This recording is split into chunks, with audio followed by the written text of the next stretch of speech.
Yo, what it is, you know what it is. It's your man, King Musa. Welcome to the Cheat Sheet, where we decode success from creators, professors, and business owners. I'm your host, King Musa, and today we'll be exploring strategies and insight to elevate your game and set you on a path to success. We're diving into the world of higher education with a very special guest. Today, we have a special guest who truly embodies success, Dr. Neal Weaver, the president of Stephen F. Austin State University. Let's get to know a little bit about him and his experience.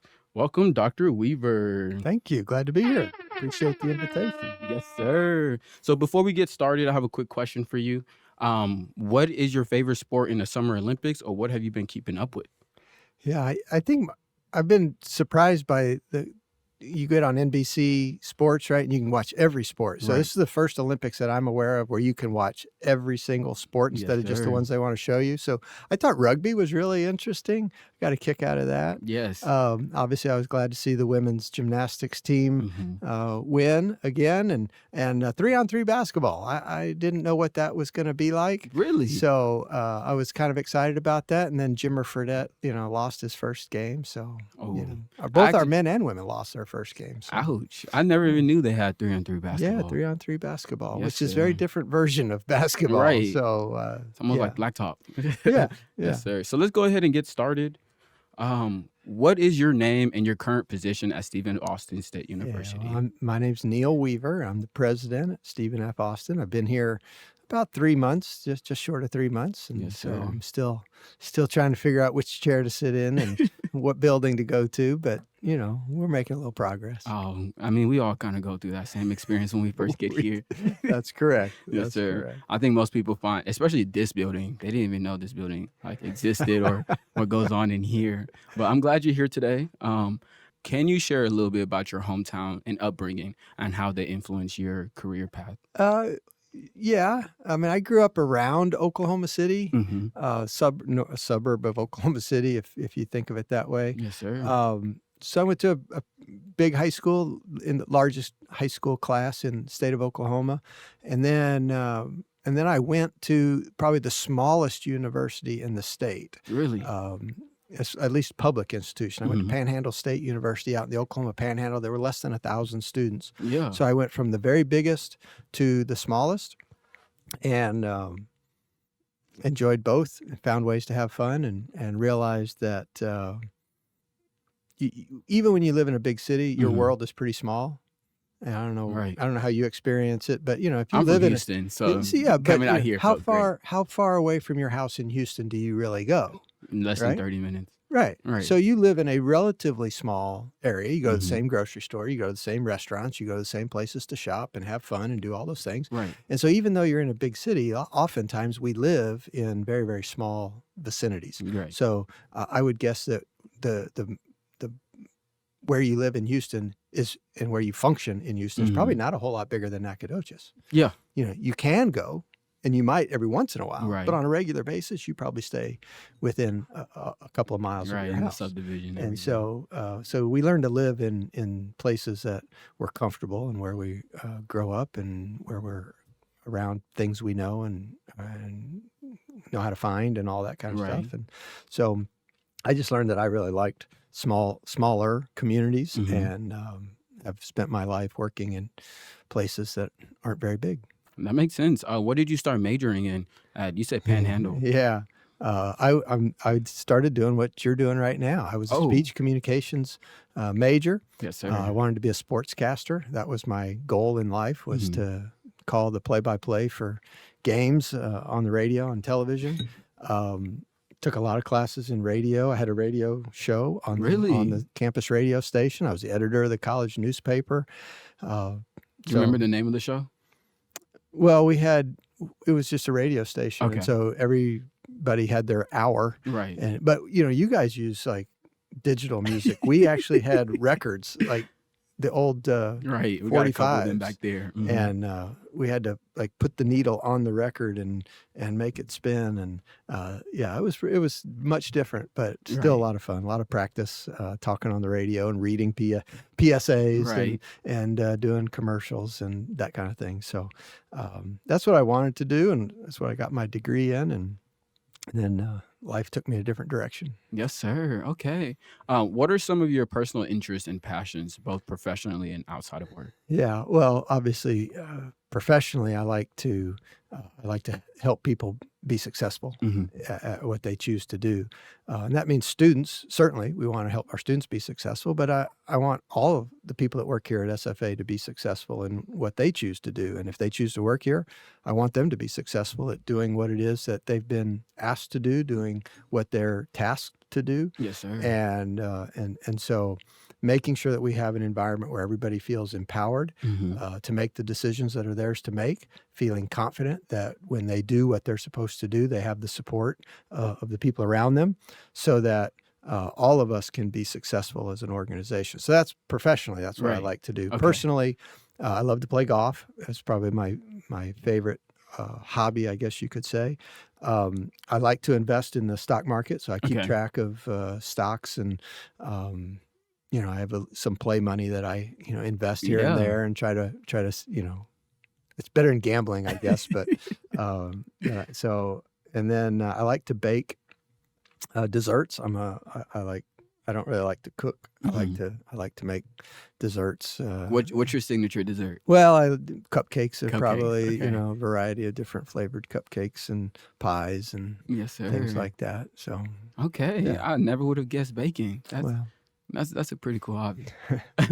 What vision do you have for the future of Stephen F. Austin State University, and how are you working to realize it? Yeah, well, certainly, my vision for Stephen F. Austin is for this institution to reach its potential. Yes, sir. And it's not my job to put limits on what that potential might Mhm. be.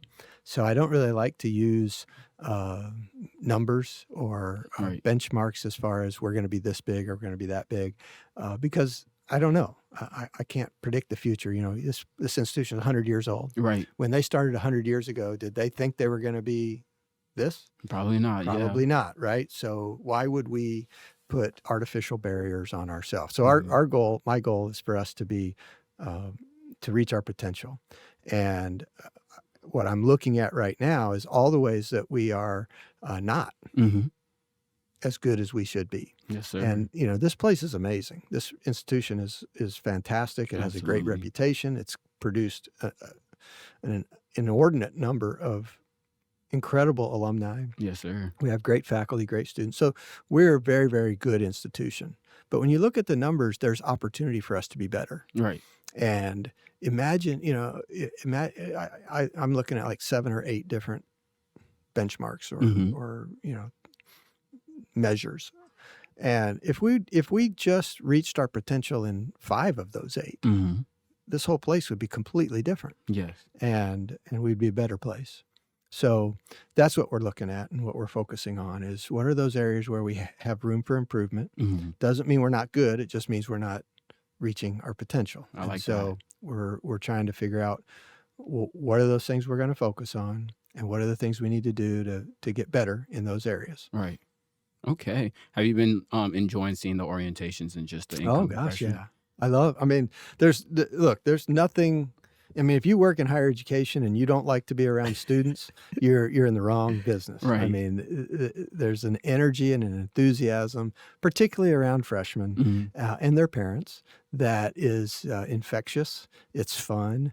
At that moment in time, they only see positives, Right. right? They Right. haven't failed a class. They haven't run into a difficult course. They whatever their dreams are, Mhm. they think they're about to come true, and the parents have the same mindset, right? Right. My child is about to start their life outside of my house, and they have everything that they need to be successful, and so enrollment. Orientation, Mhm. move-in day, Right. I think are just incredible days emotionally because the energy is so high and the hope is so prevalent, and so it's great fun to Yes, be around them sir. and talk to the families and see everybody. Man, it's almost that time. I'm excited just as well. I am too. Could you tell us about your career journey and how key experiences has led you to becoming the president at SFA? Yeah, you know, to make it's a very long story, but I'll try to make it short. You got time. The secret to my career path and in general. most of my accomplishments in my life have been because other people saw more in me than I could see in myself. Okay. I had a football coach who knew I could do more than I thought I could do. Right. I had a boss who thought I could do more than I thought I could. And so those things have all led to opportunities that I didn't really know I should be reaching for, Right. to degree attainment that I never expected for myself. Yes, sir. And as a result, I've had great opportunities come to me, and been able to, again, progress much further in my career than I thought I would. If you would have just left it up to me, Right. I would have stopped short of what I was capable of. And I think that's the lesson that I've tried to live by as a leader, is that it's not my job to limit anybody. Right. It's my job to pull the limits off of them, to get them to see more potential in themselves and in our organization than they would if they were left to their own mind. Yes, Right? sir. Our I hate to say it this way, but our worst enemy is our own brain. Right. We tell ourselves negative things about ourselves about 8 or 9 times more often than we tell ourselves positive things about ourselves. And so we tend to believe the negative about ourselves. I'm not tall enough. I'm not pretty enough. I'm not smart enough. I'm not whatever. Right. And when other people say, you can do this, or I think you should do this, we need to give more legitimacy and more weight to what those people say, because if they say it and they see it in you, they probably have a much better perspective of what you're capable of. So I see that as my job, and that's really been the story of my progression professionally. Is Yes, that sir. people have elevated me probably faster and to higher places than I thought I probably could have done. I like it. I like it. So, did you ever, from getting your degree in like mass communication and things like that, did you ever pursue that career or anything? Well, yeah. Like I said, I told you I wanted to be a sportscaster. And what I Mhm. found out was that you can get a job doing the play-by-play for a high school football team Mhm. or a college football team. When the football season's over, you have to have another job lined up for basketball season. And it Right. might be for a different school or a different team, Oh, but okay. you don't necessarily go from one sport to so as an example, you could be the play-by-play announcer for the Texas Rangers, Mhm. but that doesn't mean you're going to be the play-by-play announcer for the Dallas Mavericks. Right. You might have to be the play-by-play announcer for the Atlanta Hawks. Well, you have to get those jobs Wow. independently of one another. So Okay. you're an independent contractor. And at the time, I wasn't confident enough in myself to Yes, think sir. I can do that. I can get all those jobs. And so I wasn't, I had to find something else. Right.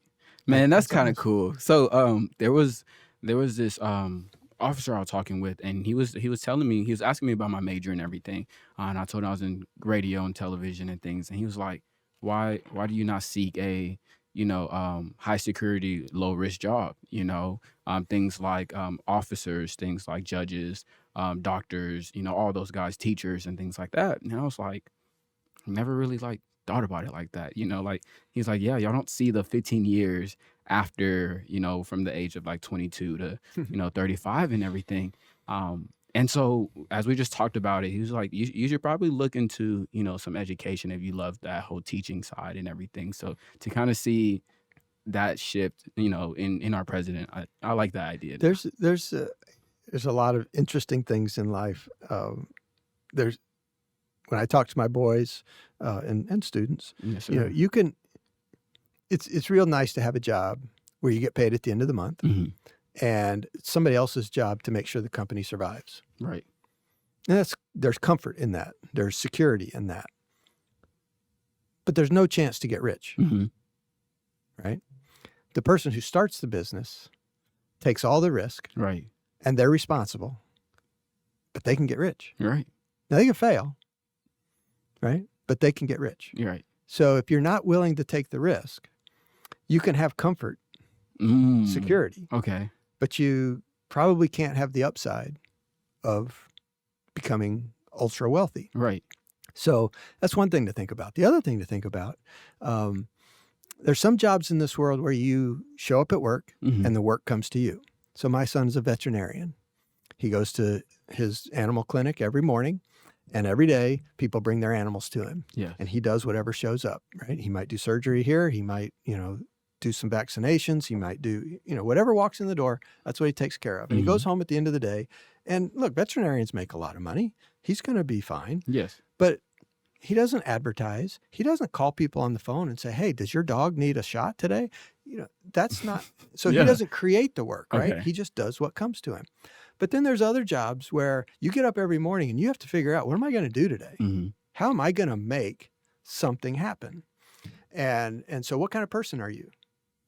Are you the kind of person that wants the work to come to Nah, let's you? make something Are you the happen. kind of person that wants to make something happen? Right. So if you understand who you are and how you like to operate, it might help you determine, what kind of job do you want? Okay. Do I want security? Do I want comfort? Do I want the assurance without the responsibility to make sure this place exists tomorrow? Right. Or do I want to start my own business, take on all the risk, and try to make something incredible?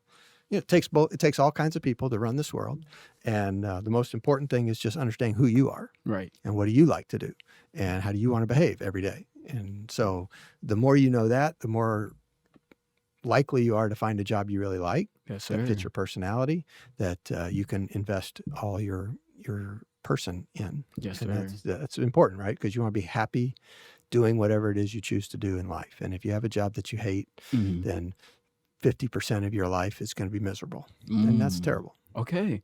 Okay, I appreciate that advice. Can you discuss a significant challenge you face in your role and how you address it? This is pretty standard, I think, when you talk to anybody in a Right. similar position. Personnel issues are probably the most difficult Mm. to deal with. And, I don't have a big budget. President's office Right. doesn't have a big budget. I don't control most of the money on Mhm. campus. Very, very small staff of people that work in the president's office. Right. And so my job is to get everybody else to do the things that will make us a better institution. Right. Not because I told them to, but because they understand that that's their job, and that Mhm. they're motivated to do it, and that they see the value in doing it. And so the ability to communicate across every level of the organization a vision and a expectation of what we can do together Yes, sir. is the biggest challenge. Because if you ask me to come fix your computer, that's not gonna, I can't. I just can't. Right. And so if the IT department doesn't believe that what they do is critically important, Mhm. I can't believe they wouldn't, right? But Right. if for some reason they didn't think it was important, and they didn't show up when your computer didn't work, and they didn't fix it right, Yes, sir. where would we be? Right? I can't tell them, do this, do that, Right. because I don't know the answer. All I can say is, this is really important. Please do Okay. it. Please do it, and do it well. Yes, sir. And so that's the biggest challenge. So what would you say is your style of like leadership and communication? Well, I try to be as transparent as possible. Mhm. Not everybody agrees with, how that plays out. Right. And that's always a challenge. Mhm. I try to provide enough clarity for people to know why they're being asked to do what they're being asked to do. Right. And if they understand the role that it plays and the impact it can have on a bigger set of people than just their immediate circle, Yes, sir. then that's kind of the way I want to lead. Um, I don't yell or scream at Yeah. anybody. Yeah. That doesn't mean I don't get upset or frustrated, but I just believe that you treat people well, give them encouragement, make sure they believe in what they're doing, Yes, sir. and generally speaking, the organization will improve.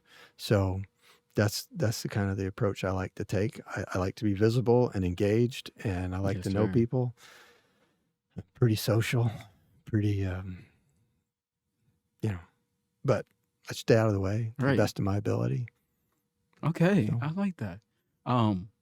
What are some recent changes or initiative at SFA that students and faculty should be aware of? We've made a few changes this summer, Mhm. and I think they're pretty good examples of the culture that we want to have. Yes, sir. So the athletic department, for example, we got out of the Western Athletic Conference and we joined the Southland Yes. Conference, and there's a lot of some people, Some hoopla. there's lots of reasons, people Right. have lots of here's and let me just be clear. Our student athletes are expected to be students and athletes. Yes. And their experience here at the university is really important Mhm. to me, and it should be important to all of us. We were sending our softball team, for example. Yeah. They went on a trip 4,000 miles to play 3 softball games. Mhm. That was at least 2 airports, maybe 3 airports there, and 3 on the way back, Wow. multiple flights, hotel rooms. How does that equate to a good experience? Right. And we expect them to be in class on Monday morning, Yeah. at 8 o'clock or whenever their first Ooh. class is. So physically it's not good for them. Mentally it's not good for them. And so we're spending more money. Mhm. The opportunities to compete on a national level were no different. Mhm. And we were putting our student athletes in a physically challenging environment, both Yeah. mentally and physically. So I didn't see anything good in that whole arrangement. So we Fair. changed it. And now our student athletes, everybody can get to every game on less than a tank of gas. Yes. That's pretty good. Okay. And our students that aren't athletes will be able to see more of the games. They'll be able to hopefully see our student athletes on campus more often. Yes, sir. So anyway, that's one example where putting student welfare, putting student experience ahead of what some people may perceive as a benefit to the institution Mhm. is where we're focused. So another one is housing. Our housing office, residential living, I don't know what we call the office, residence life, or something Yeah, like that. residence life. They were housed on the 3rd floor of the Rusk building. Right. Okay. Well, we have a number of residence halls around this campus, right? And if you brought a family and their freshman student to campus, and you said, okay, where would you expect the housing office to be? Mhm. Do you think they would say the 3rd floor of the Rusk building? No. the No, student center. of course not. It has not. So there are some options, but so now we've embedded them in the lodge. Okay. Is it lodge 1, 2, and 3? Village. Village. Yes. Village 1, 2, and 3. So there's a clubhouse over there. Mhm. They're now in that area, right? Okay. So I don't know how many students are in those 3 residence halls, but there's a pretty significant number. Yes. And now that unit is embedded among the people that they're serving, Right. and it makes a whole lot more sense. So if we say you want to see the people in residence life, well, you go to one of our residence life facilities, and that's Right. where they are. So just understanding that we're here for the students, and we're trying to do everything we can to make sure students are more successful, have access to the resources that they need, Yes, sir. and that it's not difficult to understand, right? 45% of our students are the first in their families Mhm. to go to college. So if you said to them, you need to go see the registrar, what the heck is a registrar? And where would I find one? Yeah. Right? That makes no sense. That's language we know because I've been in higher education for 30 years. If I say, go see the comptroller, Mhm. what the heck is a comptroller? And why would I need to see them? Right. And where would they be? So we have to understand that the customer, the student, Mhm. doesn't speak our language, doesn't understand why orientation is in one unit, Right. right? Student Affairs runs orientation, but enrollment management, the group that recruited them Mhm. Seen a and completely. did their financial aid, they're in a completely different unit. What does the student care, right? All they know is they're just trying to go to school here. So we have a responsibility to organize ourselves in a way that fits the people who are trying to access our service, Yes, sir. instead of organizing ourselves in a way that we understand and only we understand. So we're making those kind of changes, and there'll be more over the next year or two. Yes, sir. Well, I was excited to see when we moved the Dean of Students office to the Student Center, that created a whole big difference, just because going all the way to the Russ building when you're having to go meet the dean of students and everything, it Yeah. already puts you in a pressured situation and everything. But Wouldn't you want the dean of students like among the students, right? yes. And not only, like you said, it lowers the barrier. Mhm. And now going to see the dean of students isn't always a bad thing. Yes. Now I saw him in the cafeteria. Now I see him, just hanging out. I went up there to go to the career center and I Right. saw the dean of students and we had a great conversation. Now it personalizes him. It makes him more accessible and students know, oh, that's not just the guy I go see When I'm in trouble. when or I'm in anything. trouble, Yeah. right? So it just changes the dynamics and changes the culture and hopefully students feel there's more people here to help them Yes. and to provide support. And and Andrew's great, right? Andrew Right. Dees is great. He wants to help That's my students. dog, It's yes. not, so why would we take a personality like that, somebody who has that desire, and put them in a situation where they can't reach their potential Yeah. for helping students? So now he's in a place where he's going to be able to really reach more students and be more engaged in the complete life of the student. Right. And so those kind of things I think are That's it's just exciting. mindset change, right? Yes. It's just a cultural mindset change. Some rearranging and some organizing. I love Yeah. it. We're almost done. What are some key lessons you have learned in your leadership role that you believe is important for others to understand? Well, there's some great leadership lessons learned along the way. I tell the one I share with my boys all the time is don't make a decision before you have to. Mm-hmm. Oftentimes we like to make decisions, or we allow our brain to make a decision that we shouldn't make. So easy example, right? You're going to go buy a car. Right. Well, if you walk on the lot and you say, I want that car, my brain tells me that's the car I want. They got you, Right. right? They can charge you any amount for that. And if you don't get it, you're disappointed. Mm-hmm. Why don't you listen to what they want to sell it for and what they want to, and then make a decision about whether you want to make. So don't make a decision before you have to. Yeah. If you go for a job interview, after the job interview, somebody will probably stop you and say, hey, if they offer you that job, you're going to take it? Have you made up your mind? Not yet. The answer should be, I don't know. Depends. It's Yeah. not my decision to make yet, right? Until they offer me the job, I don't have I can't make a decision. Right. Because I could say, yes, I'll take that job. Well, now they've got you. Right. You're going to be disappointed if you don't get it. And if they offer you a low wage, you're going to say, well, I already decided I was going to take it. Right. Right. So don't make a decision before you have to. Okay. And we have a tendency as humans to get ahead of the game. Mm-hmm. So I've tried to learn, and I'm not perfect at it either, but don't make a decision until you have to. Saves you a lot of trouble, saves you a lot of heartache, and allows you to make better decisions, because at the end of the day, you're going to have more information Right. when you technically have to make that decision. So anytime somebody asks you to make a decision, ask them, how much time do I have? Okay. Okay. So kind of I know some people, or even myself, we get decision paralysis Mhm. or whatever. How would you still handle making that decision and not getting lost in That's right. the I don't Do know. I have to make that decision right now? Okay. This second? Is it an emergency? Mm-hmm. No. Okay. Then I have time. Because you're right. I mean, if I give you a list of 15 things Mm-hmm. and ask you to pick which one you like the best, it's going to be hard. If I give you a list of 3 things, it's easy, Right. right? So with time, you have the opportunity to turn a list of 15 into 3. Yes. Okay. But if you're stuck with, no, I have to know right now, and here's the list, You just go You and get what stuck. pops up. Yeah. Yeah. and then you okay. make a bad decision. So, yeah, use every second that you have and ask, right? I like it. Somebody tells you to make a decision. How much time do I have?